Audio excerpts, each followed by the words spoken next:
Good afternoon to all of our viewers and welcome to today's edition of NMH at 1.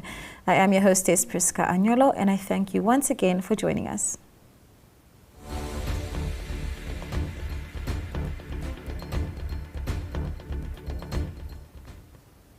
Starting off the show with the video news segment. The affirmative repositioning movement held a briefing this week regarding Chinese-owned businesses in Namibia. This is what they had to say. And Claudia Reita was there.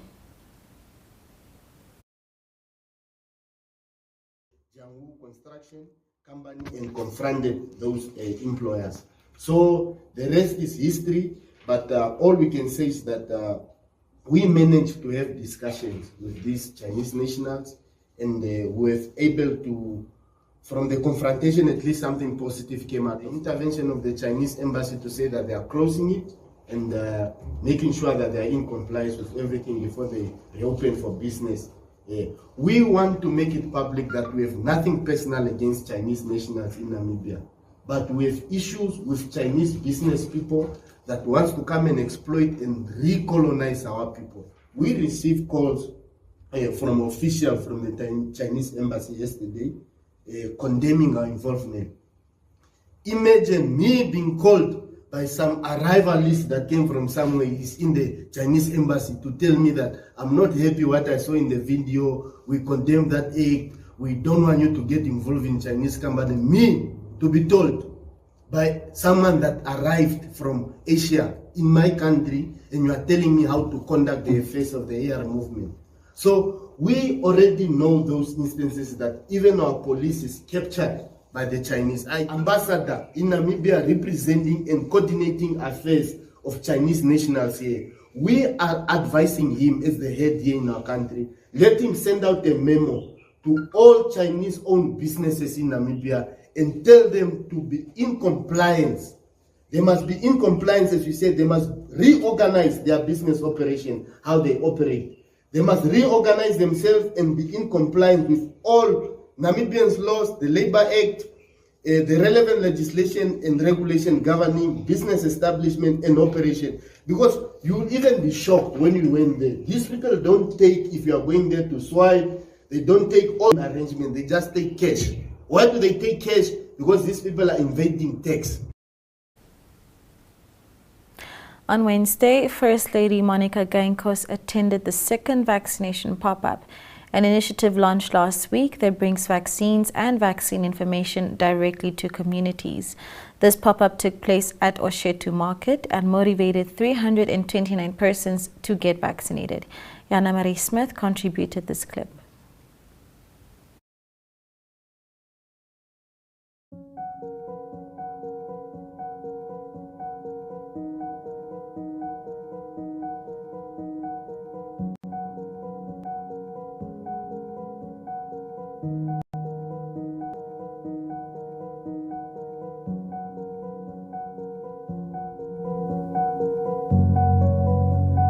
We want you to vaccinate because we know that vaccines save lives.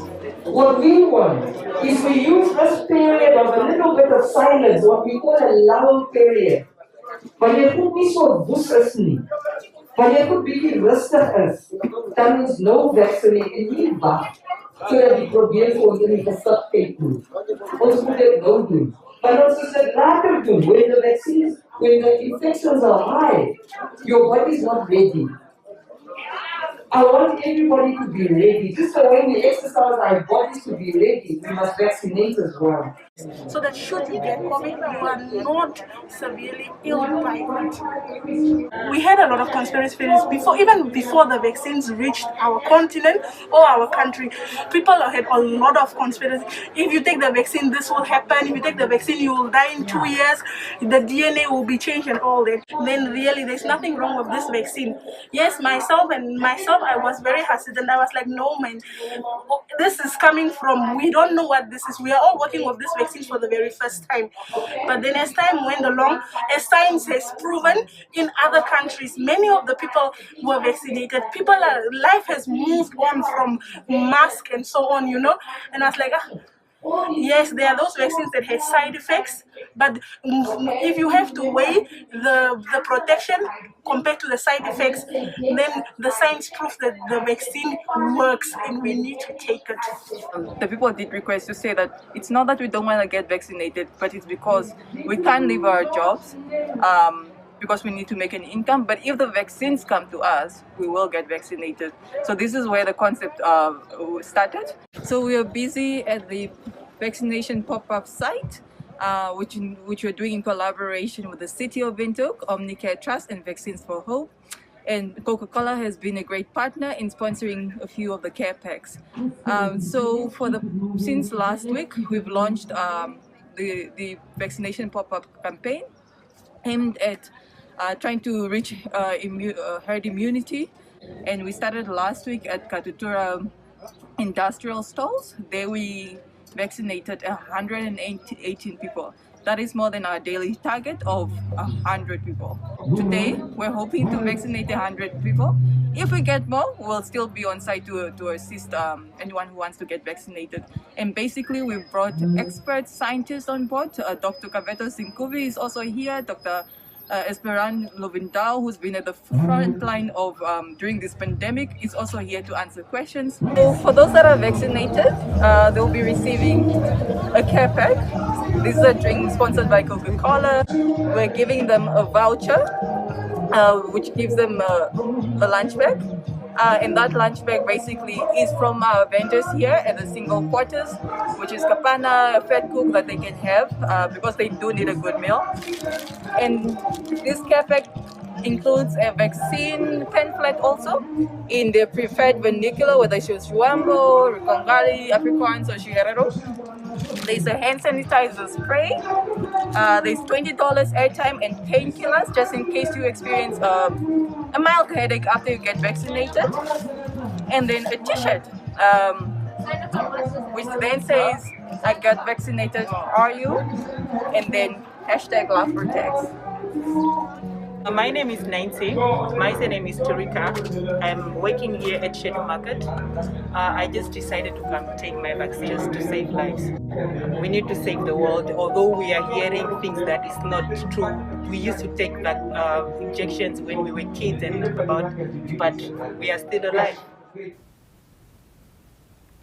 Plastic continues to have an extremely negative effect on marine life. This next clip illustrates the issue.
Let's take a look at your COVID-19 monitor for today.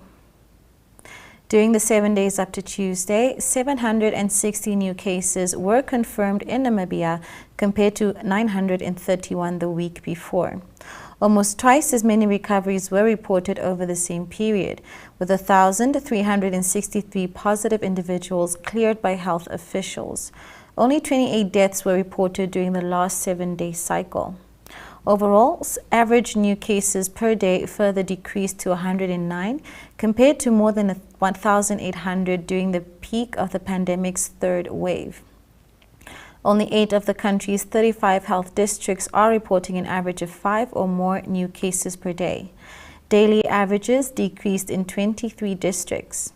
As your map shows, Windhoek is now recording only 8 cases per day compared to 11 a week ago.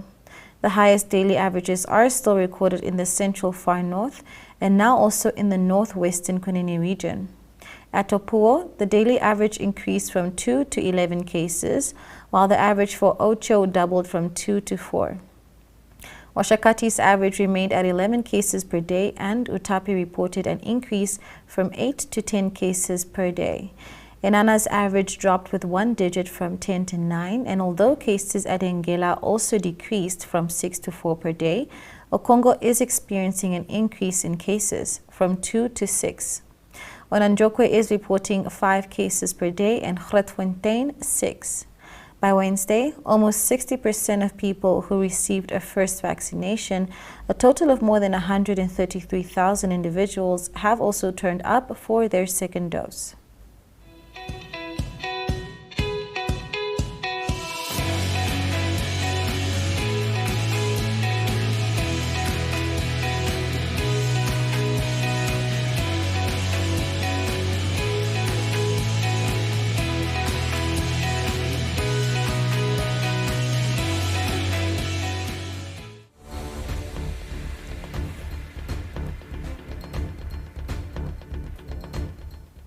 Moving on to the front pages of your Namibian daily newspapers.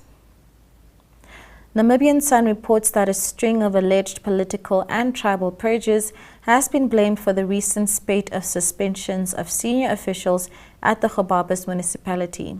This after a group of senior employees from the Gobabis municipality dragged the employer to court after they were suspended from their jobs. The group of 6 are demanding to be reinstated, saying they have been victimized. Republican reports that the Roots Gymnasium private school in Stampriet is currently being managed illegally without the registration required by the Ministry of Education, Arts and Culture. Even though the school is linked with Windhoek Gymnasium private school, the Director of Education of the Hardap region, Gerhard Ndafenongo, says that according to the teacher's law, no satellite schools are allowed in Namibia. Algemene Zeitung reports that statistics on recent wildlife counts have now been released by the Namibian Association of CBRNM support organizations after the May and June counts. All animal species in the south, 6 conservation areas, at the Hardap and Nauta dams, in the central north, 5 conservation areas, and in the northwest of Namibia were counted. No one wants to look old, and those people who say they like their wrinkles are just lying. I mean, who wants to be old and wrinkled before their time? This is the response of a 37-year-old former model who books herself into a plastic surgeon's office for an injection every 3rd month to make her face look smooth and young. She pays 3,000 Namibian dollars per session to be injected with botulinum toxin, also known as Botox, to prevent her facial muscles from contracting, causing wrinkles. New Era says the National Union of Namibian Workers, NUNW, and the Namibia Employers Federation both agree that mandatory employee vaccinations against COVID-19 is a no-go area. They both agree that the vaccinations for employees must remain a voluntary personal choice.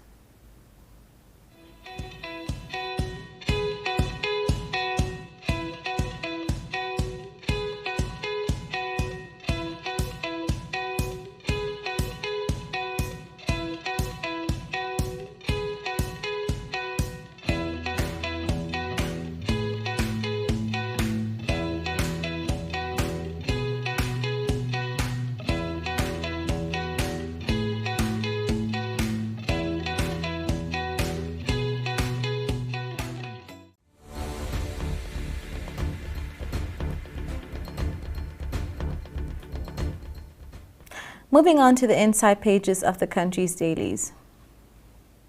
Namibian Sun reports that debt collecting company Red Force is threatening legal action against the cash-strapped Rundu Town Council amid a public fallout between the parties. The threat of a lawsuit is contained in a letter dated the 31st of August, seen by Namibian Sun, in which Red Force CEO Julius Nyamazana criticized the conduct of the local authority around the 3-year deal. Republican reports that President Hage Geingob on Wednesday informed the African continent that Namibia is ready to work together with partners across the globe to capture and use the country's world-class renewable energy resource to produce green hydrogen. This emission-free hydrogen will be converted in ammonia, which is an essential building block for various fertilizer products, he said.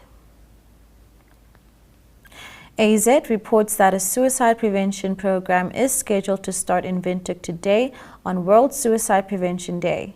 According to the head social worker of the Commerce region, Tuafeni Talia, this is an initiative of her team working with multiple stakeholders. The program will later be expanded to other regions and is intended to raise awareness and to reduce the high suicide rate, Talia said. The Namibian reports that information received from police in the Netherlands and Australia set Namibian detectives on the trail of Windhoek resident Johan Marie, who is charged with committing numerous sex crimes with underage boys and selling pornography to pedophiles on the internet.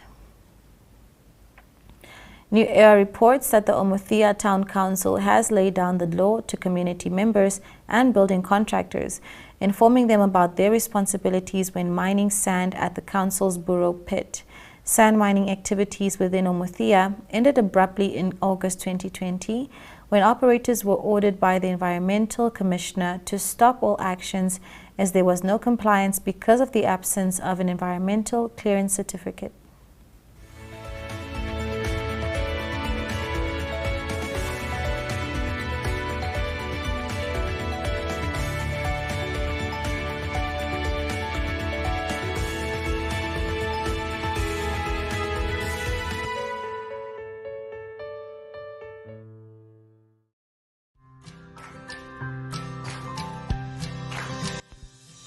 Windhoek Express, the capital's online community newspaper, hosts its first garage market at the end of the month, and any small or medium enterprise is welcome to come and sell their beautiful craft then, while at the same time supporting Dagbreek School.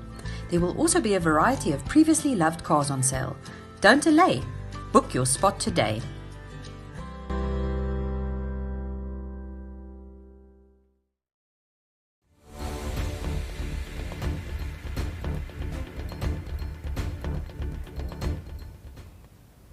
That is it for today, ladies and gentlemen. Thank you so much for joining us on NMH at 1 this entire week.